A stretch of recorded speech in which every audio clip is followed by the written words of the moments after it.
Dois motivos da nossa celebração neste final de semana. Primeiro motivo, hoje é o Dia Mundial das Missões, lembrando homens, mulheres e famílias missionárias pelo mundo afora. É o cumprimento da proposta e pedido de Jesus depois da sua ressurreição. Ide pelo mundo inteiro e anunciai o Evangelho a toda criatura. E a partir dessa palavra, os discípulos se animam e se espalham, distribuindo a palavra de Deus e anunciando Jesus Cristo como Salvador. A lembrança das missões é lembrar aqueles homens e mulheres destemidos que deixam a sua terra, a sua pátria, a sua casa inclusive, e vão em busca daqueles que ainda não ouviram ou não conhecem Jesus Cristo. Curiosamente, temos também não somente pessoas solteiras como padres e irmãs, mas famílias missionárias, pai, mãe, filhos que deixam a sua comodidade para se tornarem missionários, tanto no Brasil como fora deles.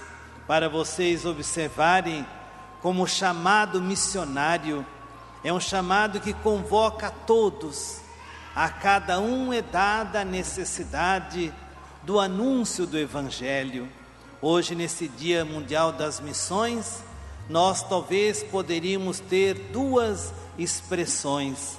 A primeira é rezar pelos missionários, por esses homens, mulheres e famílias que deixaram sua comodidade, deixaram sua pequenez para se tornarem missionários pelo mundo afora. E a segunda razão, motivo, é que hoje nós levantamos uma coleta para colaborar com aqueles missionários que deixam a sua comodidade e vão em busca daquela terra onde o Evangelho poderá ser anunciado. E é esta a missão, essa é a tarefa daquele que é missionário. Rezemos e colaboremos com os missionários para que eles anunciem e continuem anunciando o Evangelho a tantas e tantas pessoas que ainda não conhecem Jesus Cristo. E enfim, nós podemos nos perguntar, eu, padre, você que está aqui na Assembleia, o que nesse mês de outubro você fez em função das santas missões? Você fez um gesto? Você tomou uma atitude?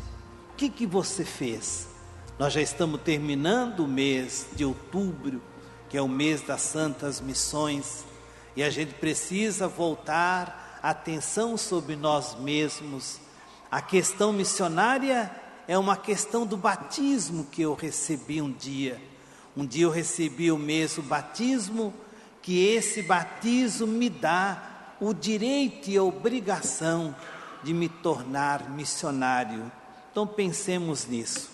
O segundo ponto, razão da nossa celebração, é a liturgia da palavra de Deus desta noite, segundo o Evangelho de São Lucas, no capítulo 18. Jesus conta uma parábola, e essa parábola tinha a função de esclarecer o mundo da oração.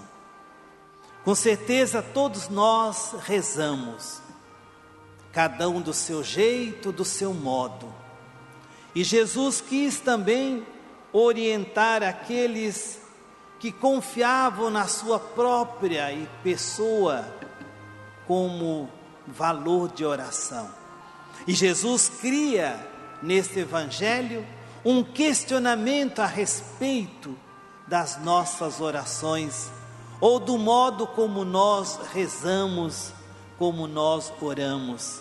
Jesus sempre é indireto nos seus questionamentos. E aí Jesus conta uma parábola. Jesus situa duas pessoas no templo. O templo é a casa da oração. A igreja é a casa da oração. A gente, quando quer rezar plenamente, vai à igreja. No caso nosso católico, vamos à missa. E aqui nós oramos suficientemente uns para com os outros. Jesus mostra que havia no templo dois homens rezando, um publicano e um fariseu. O fariseu rezou de um jeito e o publicano de outro. E aqui começam a aparecer as diferenças do modo de se rezar. O fariseu, ele vai no templo e lá na frente ele levanta as mãos, que era a forma de oração do antigo Israel, e ali diante do Santo dos Santos, ele faz a sua grande oração, mas só que ele faz uma oração de elogio a si mesmo, é a oração da vaidade. E o fariseu de pé rezou assim no seu íntimo, disse Jesus. Começa bem, mas termina mal. Ele começa orando e dizendo: ó Deus, eu te agradeço. Está ótimo. Agora ele começou a esquentar a batata para o seu lado. Eu te agradeço porque não sou como os outros homens. E como são os outros homens? Ladrões, desonestos e adúlteros. Que situação, né? E eu não sou também igual aquele cobrador de imposto que está lá atrás, rezando. Ele sabia quem eram os cobradores de impostos, os publicanos. A oração desse fariseu foi uma oração de arraso, foi uma oração de auto-julgamento, uma oração que não teve misericórdia e que não teve humildade suficiente, porque a misericórdia e a humildade são a liga que faz com que a nossa oração seja eficaz. Se nos faltar humildade e misericórdia, a nossa oração não tem eficácia. É como tomar um remédio com o tempo vencido, não vai fazer efeito. E esse homem, infelizmente, ele fez esse tipo de oração. Lá atrás estava o publicano. Quem era o publicano? O publicano era um cobrador de imposto, uma espécie de funcionário público. Ele tinha uma tarefa inglória. Ele ficava ali recebendo os impostos para o Império Romano. Ele trabalhava como funcionário do Império Romano. E ele tinha uma missão em glória, uma tarefa, uma profissão, que era uma profissão não desejada pelas pessoas, mas certamente na premência da necessidade do trabalho, ele se tornou um publicano, ele se tornou um coletor de impostos, e ele ficou ali no fundo, quietinho. O Evangelho lembra que ele reclinou a cabeça e batia no seu peito com humildade, dizendo: Senhor, tem piedade de mim, porque eu sou pecador. A diferença de dois modos de rezar. Você, querido irmão que está aqui, quando você ora, como que você reza? Você reza contando vantagens? Você ora diante de Deus falando o que você é, as coisas que você faz, como que Deus tivesse a obrigação de me atender porque eu sou justo, porque eu não sou ladrão, eu não sou adúltero, eu não sou um trapaceiro na vida, eu não sou igual às outras pessoas. A maioria de nós, infelizmente, quando reza, ele quer fazer uma troca com Deus.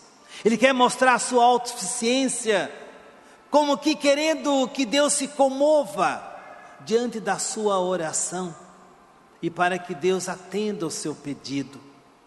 No caso, o publicano ficou ali, cabeça baixa, humilde, sem nenhum pedido a fazer, ao não ser implorar a misericórdia de Deus. E aqui nós podemos aprender coisas da nossa oração. É muito comum a gente ouvir pessoas dizendo: reze por mim. Nós vamos rezar para alguém, para quê? Para que nós rezamos para os outros? A gente só pode rezar pelos outros se você sabe a razão pela qual ela pede aquela oração. Porque existem orações que não comovem o coração de Deus e que nem tocam o coração de Deus. O que toca e comove o coração de Deus é a humildade e a misericórdia. E sem essas duas características, o coração de Deus não é tocado pela oração. É por isso que Jesus termina, aliás, Lucas termina o Evangelho com uma frase trágica: o publicano voltou para casa justificado, isto é, atendido. Deus ouviu a sua oração, porque a oração desse publicano, embora pecador e reconheceu em si o seu pecado, ele pediu ao Senhor misericórdia. E a maior oração que nós podemos fazer é pedir essas duas coisas para Deus: misericórdia e humildade. A pessoa, quando tem misericórdia e humildade, ela reza diferente. A sua oração não é oração enjoada, enjoativa. Quando os fariseus ouviram o final da parábola de Jesus, eles ficaram decepcionados com Jesus. Por quê? Porque o fariseu, ele não é uma pessoa má, uma pessoa boa, uma pessoa direita, uma pessoa cumpridora da lei, é uma pessoa rígida nas suas obrigações. Esse fariseu, ele tinha tudo para se tornar um bom orante, mas infelizmente ele não teve nem misericórdia nem humildade. Então tudo aquilo que de bom ele fizera e tudo de bom que ele era, não valeu nada diante de Deus. Diante de Deus, irmãos, não conte vantagens para Deus. Deus não precisa ouvir as minhas vantagens. Deus sabe quem sou. O salmista lembra que Deus lê o nosso coração, lê os nossos desejos. Quando eu vou orar, não preciso contar coisas para Deus.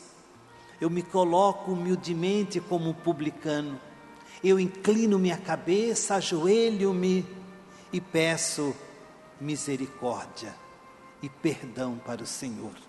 É a oração que edifica, é a oração que salva, porque o Evangelho termina dizendo que o publicano voltou para casa justificado, e não o fariseu.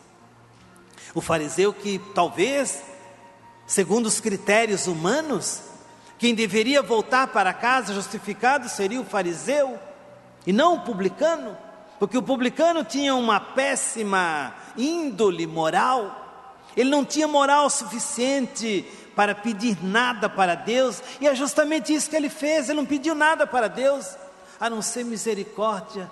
E o que Deus tem para nos dar é a misericórdia, que falta tanto entre nós. Não adianta pedir coisas para Deus, irmãos, porque o que Deus tem de sobra é misericórdia. Quando você quiser rezar de verdade, peça que Deus lhe conceda a misericórdia dos seus pecados, e certamente o Senhor, que é o Deus da vida, Ele vai olhar por nós. Pensemos nisso e talvez modifiquemos nossa forma de oração. Creio em Deus Pai.